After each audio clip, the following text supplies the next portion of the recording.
Hello and welcome to the Judy Corrao Show. Just so very pleased that you could be with us tonight. And what we're going to talk about is what are some of the things that happened in the UN Climate Conference in Paris. And to help us do this evening is Ellen Anderson. And Ellen now works at the university, but she represented you for a number of years. So help us welcome Ellen, and the discussion is going to be very good. Ellen, thank you so much. Thank you. So talk a little bit about you and your background. So I was elected to the Minnesota Senate in 1992. Oh, sure. And so served for 18 years. I represented St. Paul and Falcon Heights around the university area, and worked on lots and lots of different kinds of issues like raising the minimum wage and parental leave, and which are still big issues. Still big issues. They still go on. They're still big issues. There's really nothing new, right? And worked hard to get funding for Como Park and parks around the state. And I worked more and more on energy and environmental issues over time, and passed a lot of our renewable energy laws, our requirement for renewable energy called the Renewable Energy Standard, and worked on our co-authored our Next Generation Energy Act, which sets up some strong climate goals for our state. Where are we in our state on energy? We're one of the leaders in the country. We're one of the top states for wind energy. We sort of had a wind revolution over the last decade, and it went from expensive to the lowest cost energy in many cases. And now we're starting to have a bit of a solar revolution because we passed a community solar law that is nation leading as well. So we're really in a good place on energy because we have fantastic energy resources, and we actually import a lot of fossil fuels. So it's good for our economy if we can produce more of our own energy resources. So what was it like in Paris at the UN Climate Conference?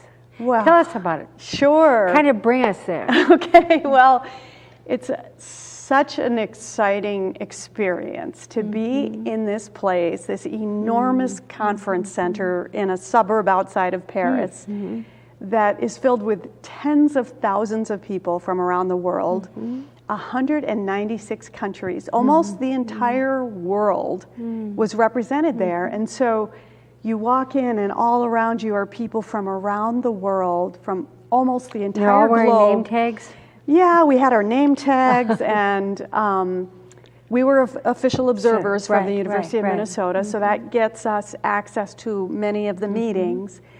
And all these people from around the world coming together with this big transformational idea in their minds, all trying to really improve our world's future. So it was very exciting and inspirational to be part of it.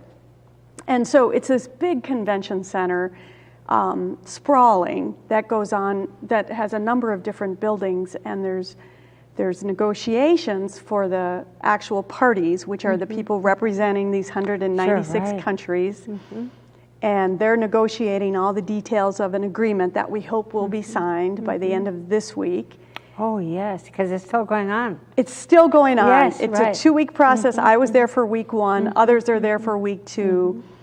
At the beginning of the process, world leaders came from all over the world.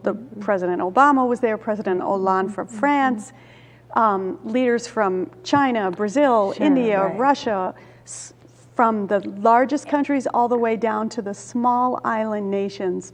They're all there. They all have the same rights. They do. Yes. They do. Each one has a vote, or it's really a consensus process at the UN, which is so it's kind of a remarkable process. It really is. So it all started. This whole UN climate change process started in 1992. Actually, the same year I started in politics, which is interesting. So it's been more than 20 years that they've been trying to do something about climate change. And I think this is the year where there's actually an opportunity for it to succeed. It's a step. It's not the end of the process. But it's a very, very, very important step, because I think for the first time, the world leaders will be able to come to an agreement. Were there mayors and governors and legislators and that kind of thing who actually will make the decisions there? Well, it's really, each country is the ones that have the right to make the decision. Yes, right. But part of the reason that this COP, it's called the Conference of the Parties, or the COP number 21, COP 21, one of the reasons it's going to be more successful is because all of these groups, from mayors, from cities, from localities around the world, from states, from regions, and from businesses, are all coming to the table